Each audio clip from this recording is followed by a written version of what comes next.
Hey there, YouTube. It's Pharettface at you guys for my few subscribers that I have and whoever comes passing on this. I just wanted to do a video on my little gun collection here. I want to kind of tie that in with some Second Amendment rights, responsibility of firearms, and firearms and children. Maybe some firearm safety. I don't know. But just kind of mesh it all together because I think it all goes hand in hand.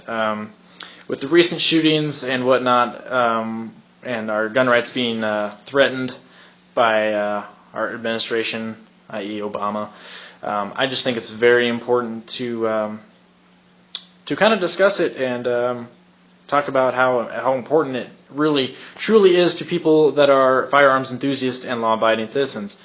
A little about myself. I won't use my real name just because I don't want to get in trouble with the Air Force, but I am an Air Force guy,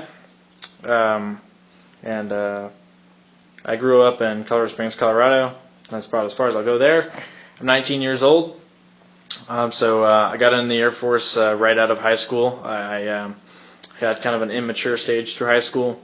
Was into music, rock band stuff, and wanted to make that my career originally, and was very serious about it and spent a lot of my time doing it. And that turned into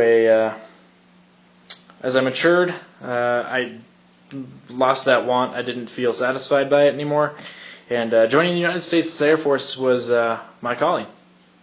Really, truly was. I've come to really respect and love the Air Force, and it's made me love my country more and more and more. Even with all these things that we have wrong, as nowhere is perfect.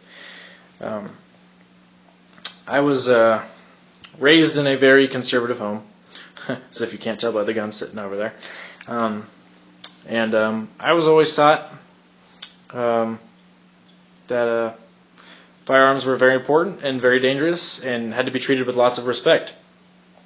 And nowadays, what I see with the media and stuff portraying, when you have kids shooting little .22 rifles and stuff, they portray it like we're teaching our kids how to kill and arm them and being unsafe, and it's not right for their minds or mental state. And I think many of you will agree that that is so far from the truth. That does not instill any of that, and it doesn't have to. I've taught kids as young as 5 and 6 year olds how to shoot a Marlin 22 over there, and the gun safety that I get from children, a lot of times I'm more confident in than adults that I go to the range with, simply because a child, when they see what a real rifle can do, what the power of it is, and you scare them and give that fear that, hey, you screw around with this, you can get someone killed, they understand it, and that fear makes them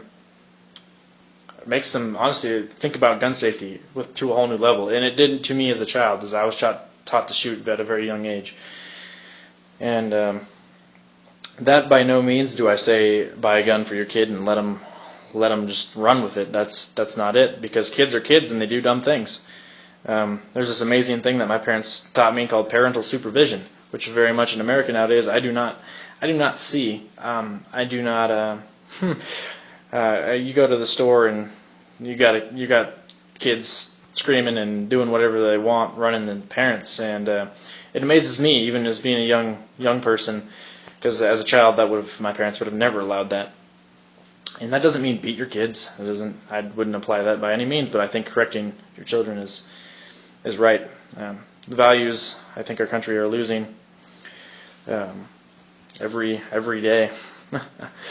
But back on the Second Amendment rights. Lots of senators and whatnot have come out and said, congressmen have said that you don't need an AR-15 to hunt. You don't need a 30-round magazine to hunt. Well, I agree with that statement, yes, but our Second Amendment does not say you have the right to own a hunting rifle and shoot deer and hunt, basically. That is not what it says by any means. We have the right to bear arms and form militias, should we choose.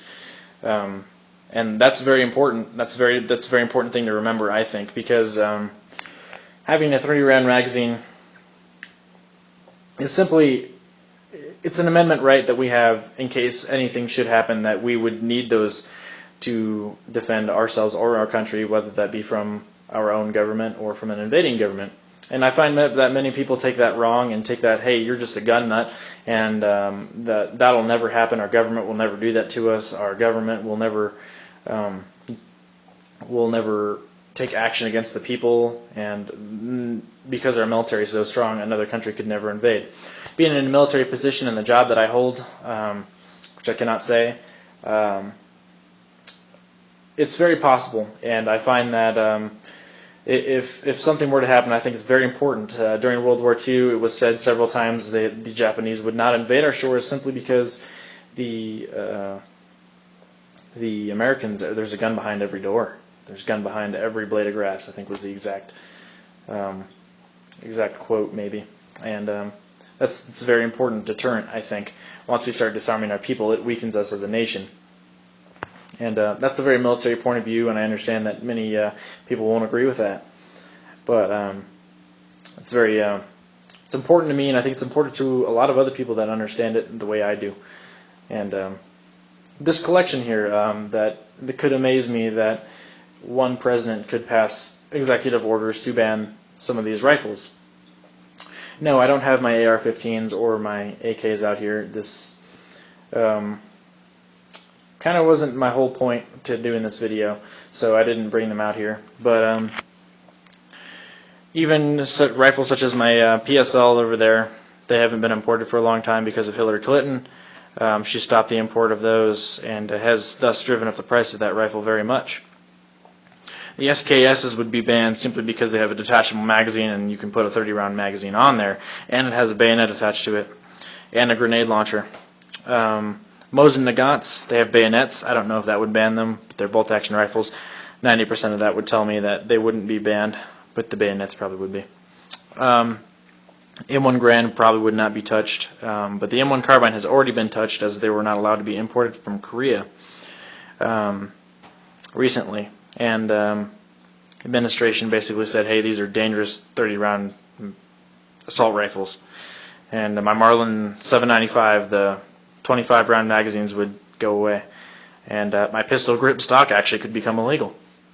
Things like that are simple things. The PSL would be made illegal simply because it does have a thumb hole stock, and that's just kind of ridiculous to me. What the assault rifle complex to me isn't what people make it out. I think assault rifles make up such a small percentage of shootings. Yes, these shootings have been tragic, and I think they could have been avoided through other means than gun control. I've done, through my own research, a lot of research into, hey, will gun control work? Has it worked? Look at Chicago, look at California, look at their crime rates in LA.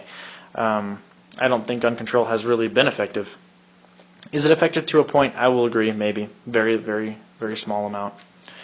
But when rifles are one of the smallest, it is the minority when it comes to shooting victims in this country.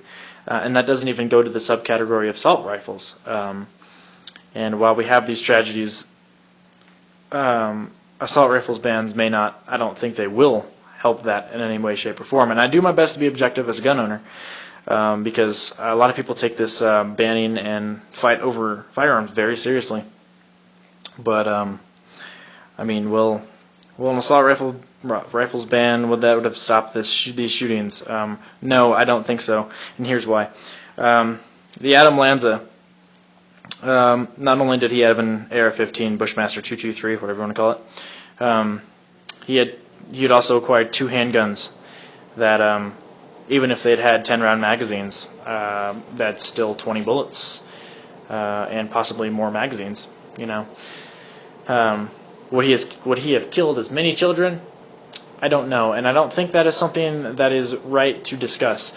Is a lower loss of life preferable to no loss of life at all? And that's my main point. Can you stop gun violence altogether? No. Can you reduce it? Yes, but reducing it by infringing on people like me and several other gun owners that are here locally that own these weapons that have never committed a crime incriminates people that have never done anything wrong. And that's not right. Beyond that, Adam Lanza, he stole those firearms.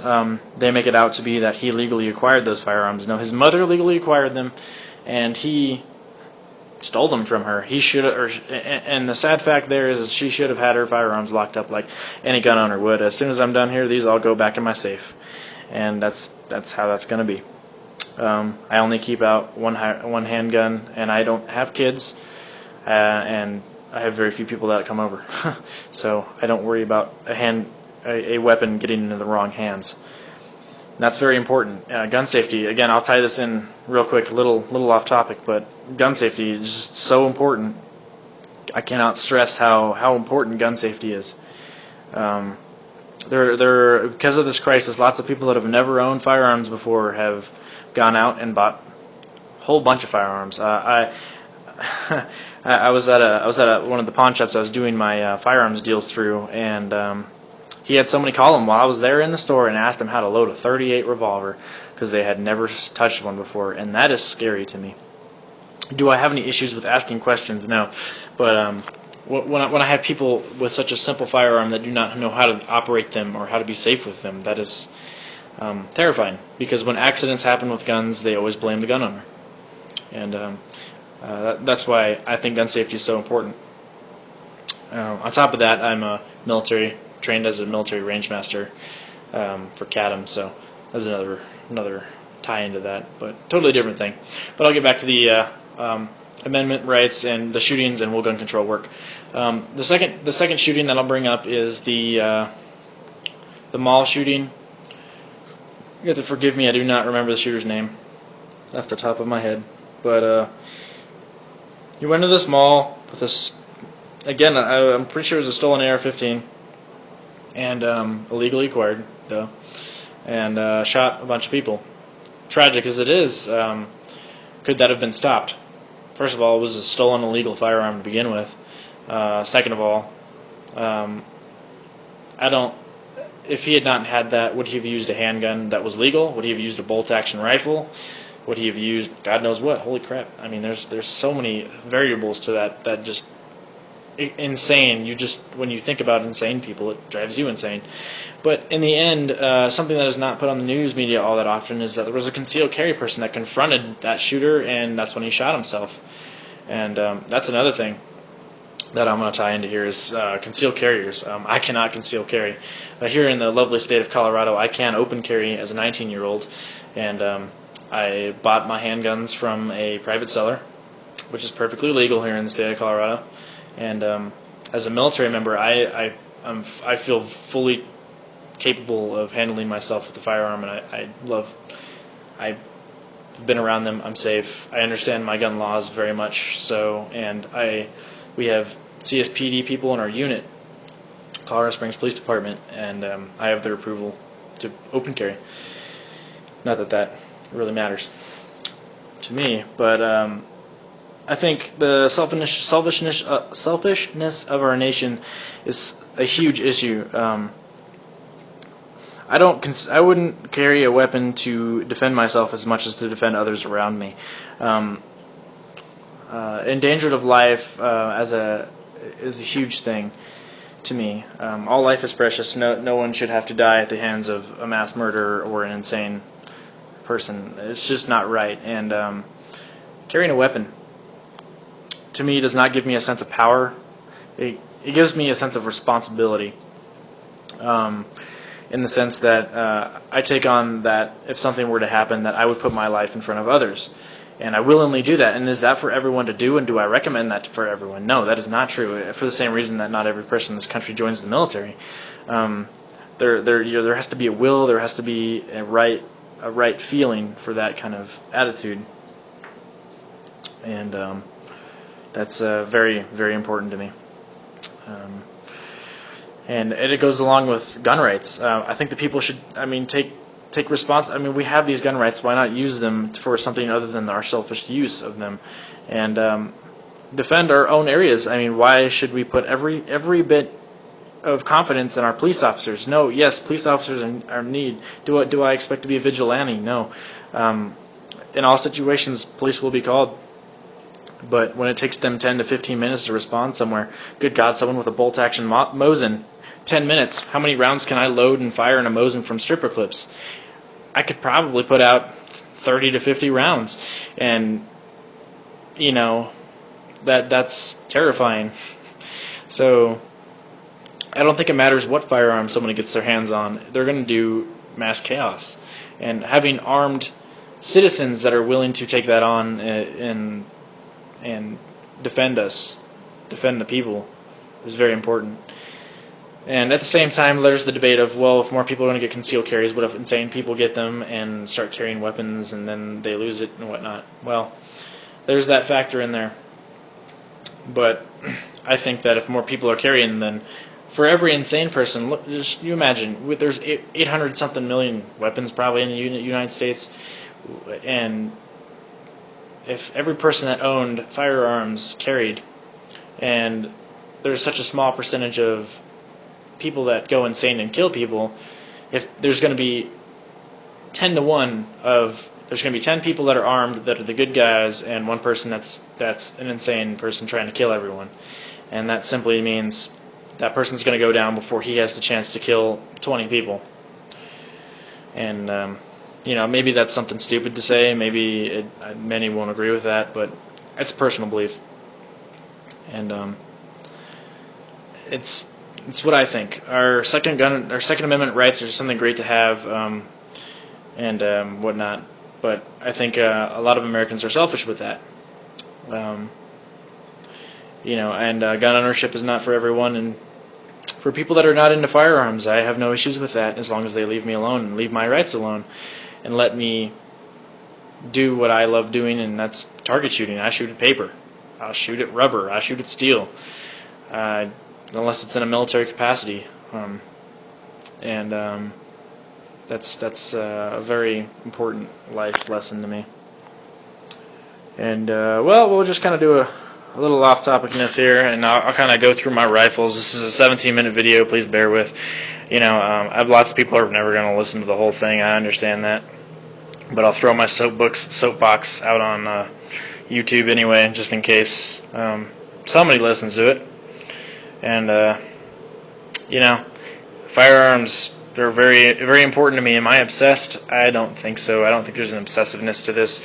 I love firearms. I enjoy them. I love shooting them. But would I put them before my family? Would I put them before my friends? Would I put them before God even? No, never. No way. If I had to sell these to keep my family afloat, I would do it in a heartbeat.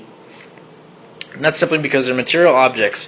But our country allows these freedoms, and I think they're very important since we are the only true free country in the world. And responsible gun owners really are very important. I think this, if something were to happen, defending our country would be, even at our doorstep, be very important. I'll go through what these rifles are, just for any who are curious and that have been stuck listening to me rant and rave about America today. This is on the far right here, is a SKS, as 90% of people know, surplus rifle. The only true military, 100% military rifle that you can get from another country, or period, honestly. And there's my batteries down there. And that is pretty much true. There's nothing been Americanized about this rifle particularly. There's a lot of things you can do to these rifles as far as making them tactical, but I do not enjoy it or like it. So I left it as is. This is a Yugo 5966 A2 variant, which is a little bit more rare variant. It has the flash hider style 22mm grenade launcher. It's got the holes in it, which is a little different, and it's got the radioactive sights that have been long depleted, that are night sights, flip up night sights, kind of awesome. And it's got the shut off gas block for single shot for the grenade launcher, and of course the flip out bayonet, which we all love about Russian technology. And I love this rifle. Good piece of history. Simonov, I think, made a very good rifle. It's too bad that it got overshadowed by the AK, which truly was a better maybe not battle rifle, but assault rifle. in itself, and but us Americans get to enjoy this type of thing. And I talk about one more here. Well, maybe I'll go down the line here. Romanian PSL. It's not a Dragunov. It's a giant AK-based system that shoots a 7.62 by 5.4R cartridge, semi-automatic, 10-round box magazine. This particular one is made at the Cougar factory, imported completely assembled, and it was imported through CIA, Century Arms, Century International Arms. Everybody knows them. But the ones that were assembled by Century in parts kits, I would not buy. Most of them have technical difficulties. But that's not completely true. But this rifle is awesome. By far one of actually it is my favorite rifle here. And that's simply because it shoots a round that's slightly less powerful than the 30-06, slightly more powerful than a 308, and it's 18 cents a round for surplus stuff, and at the most 50 cents a round for steel cased, so new production. And for that kind of, you can blast all day with this thing. It's an accurate rifle. It is by no means a sniper rifle. It's a DMR rifle. At best, when the rifle is cold, actually cold conditions are great for this rifle out in Colorado right now. We've got like 15-degree temperatures. I can go out and shoot this for about 50 rounds before it starts heating up. And my groups stay at 1 inch easy at 100 yards. I'll have to check out a 220-yard range next. But beautiful rifle. If you can snag one for, well, right now they're going for over 2,000, so I see them for. And so if you can snag one for $1,500 to $1,000, you're doing real good. I got this one for about $1,200, and more than the rifle's worth. To be completely honest with you, I believe this is only like a $900 rifle, simply because it's a Romanian rifle. You get the Romanian finish, and but the rarity of it and collectability of it has made them worth it to me. On to my next is what many of you see to be here is a M44, right? Wrong. You couldn't tell really from any other way. But this is a Type 53 Chinese carbine. It is a Mosin carbine. Technology was sold to the Chinese, and this is a 1954. Original year that they got it was 53. And this rifle has been beat to hell. It really has been. Yeah, there's a good possibility it could have been used in Vietnam or in the Korean War. Who knows, right? But the stock has definitely been used, and the barrel is definitely worn. Very, very dark barrel. But believe it or not, it still the grooves still look very well. Russians make their stuff last, that's for sure. Or Chinese, I guess, but Russian design lasts. We'll put it that way. Here is actually this is not completely mine. This is my girl's. By girl, I mean my love of my life, and. This is her Mosin. I got it for her birthday. I asked her what she wanted for birthday, and I had shown her. I've been doing research on this rifle for a long time, the Mosin Nagants, and she said she wanted one. So we went looking around for a little while, and Dragon Man's my local. He has lots of Mosins. Had this beautiful example. It looks like it had been sitting in a crate. This is an 80-something-year-old rifle, and it doesn't look like it. And the stock's in amazing condition. This camera will not even show the beauty of this rifle. But you can see there's nothing up with the stock. Just beautiful wood, beautiful bolts, beautiful bore. The bore looks brand new. You can tell it was never the muzzle was never damaged or nothing. And that is just... I can't tell you. It shoots great. It's an awesome example of a Mosin, and all other Mosins, when you go to look at them and buy them, pale in comparison. It makes it very hard for me to buy one for myself now. But I love it. If I can get the camera the right way here. And on to the M1 Grand. Awesome rifle. I think 90% of people are going to agree with that. There's my lady there, just decided to lay down. This is Lady, my purebred mini Rex rabbit. Yes, I love rabbits. I do not hunt, by the way, but I do respect hunting rights. Just not a personal preference. Anyway, back to the rifles. U.S. M1 rifle, 30 caliber. Awesome, awesome, awesome. Historical, best battle rifle ever put out there. changed World War II. First semi-automatic gas-operated rifle the U.S. adopted. It's a blast to shoot. Every time I pull that trigger on this rifle, it's a piece of history. This is an H&R M1 Grand, and shoots great. Memory serves, it's a 60s era, late 50s, 60s era rifle. Don't quote me. I'm not an expert on M1 Grands. There are thousands of people that are. They're great rifles, fun to shoot, very expensive to shoot now. Thank you, Obama. And, well, I guess surplus ammo is going up in price anyway, but I know locally right now, my .30-06 has gone to $2 a round. The M1 carbine. This one has a little bit of a story to it. I wanted to build my own M1 carbine, as many have, but the price of barreled receivers skyrocketed to more than I could ever afford. I wouldn't say ever, but I couldn't afford it recently, so I had already bought all the USGI parts, the bayonet lug, the stock, the magazines, the bolts, the op rod, the spring, the sight, the trigger group. I had already bought it all. And I found an Alpine barreled receiver that has an M1903 barrel that was cut down and put onto I guess, civilian version of an M1 carbine.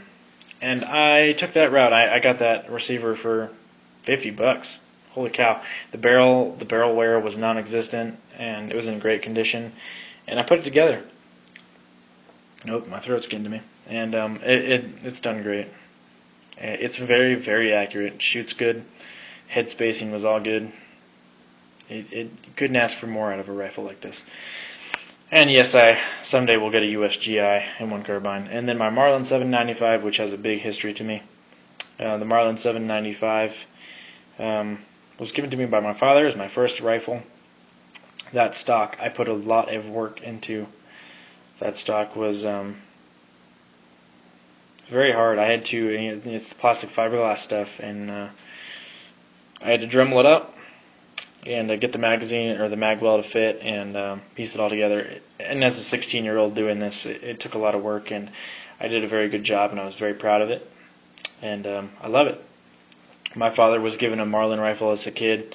My grandfather was given a Marlin 30-30 as a kid. The tradition goes on, and that'll stay that way in my family for a very, very long time. And that's kind of what I love of these firearms. I have AR-15s and I have AKs, and didn't put them out here because I don't consider them to be my collector's rifles. And yes, maybe the Marlin is never going to be a collector's rifle because millions of them exist, but to me, it's special. And that's what's important about firearms, is what matters to you and what you like. The opinions of others should not matter as long as you are a safe gun owner. And I wrap this up. It's a 30-minute video. I'm doubting anybody's going to really watch all the way through.